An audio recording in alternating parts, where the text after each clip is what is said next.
दोस्तों, इस संसार में कुछ संत ऐसे होते हैं जो बहुत अधिक उपदेश नहीं देते, लेकिन उनकी केवल उपस्थिति ही जीवन का सबसे बड़ा शिक्षण बन जाती है।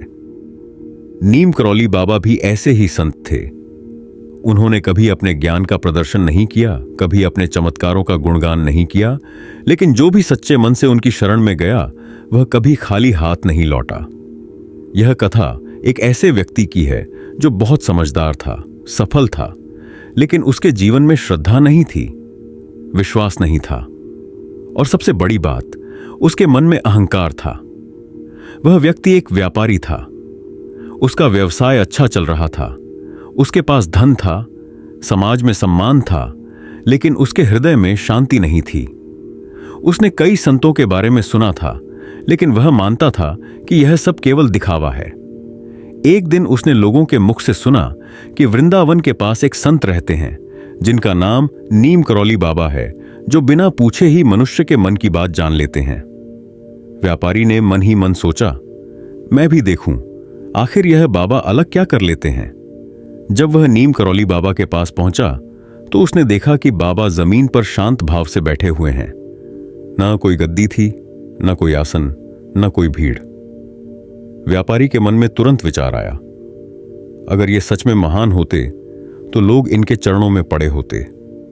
वह अभी अपने विचारों में ही था कि तभी बाबा ने बिना उसकी ओर देखे, बिना उससे कुछ पूछे, धीरे से कहा, जो राम पर भरोसा नहीं करता उसका बोझ भी राम ही उठाता है। ये शब्द सुनते ही व्यापारी का हृदय जोर से धड़क उठा। उसने यह बात किसी से कही ही नहीं थी। उसने पहली बार महसूस किया कि ये कोई साधारण संत नहीं है।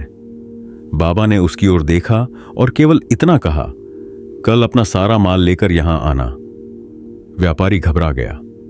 उसका सारा माल, सालों की कमाई। पूरी रात वह सो नहीं पाया। मन में डर था, शंका थी, लेकिन कहीं ना कहीं एक अजीब सा विश्वास भी जन्म ले चुका था। अगली सुबह भारी मन के साथ वह अपना सारा माल लेकर बाबा के पास पहुंचा। बाबा ने आंखें बंद की और बहुत शांत स्वर में कहा, इसे दान कर दो। व्यापारी का मन टूट गया। यह उसकी पूरी जिंदगी की कमाई थी।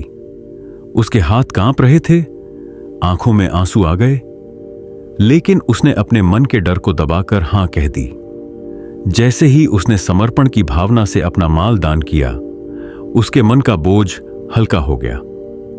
उस दिन बाबा ने कोई चमत्कार नहीं दिखाया, कोई वरदान नहीं दिया, बस उसके सिर पर हाथ रखा और कहा, सब राम का काम है। कुछ महीने बीत गए। व्यापारी ने देखा कि उसका काम फिर से चलने लगा, लेकिन इस बार उसके साथ शांति भी थी।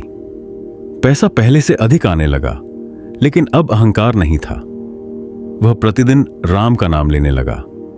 उसे समझ आ गया था कि बाबा ने उसे कुछ दिया नहीं, बल्कि उसे बदल दिया।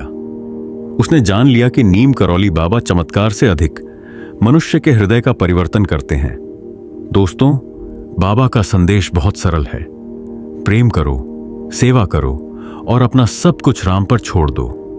जब हम अपना अहंकार छोड़ देते हैं, तभी ईश्वर हमारा हाथ थामते हैं। नीम करौली बाबा आज भी हम सबके साथ हैं।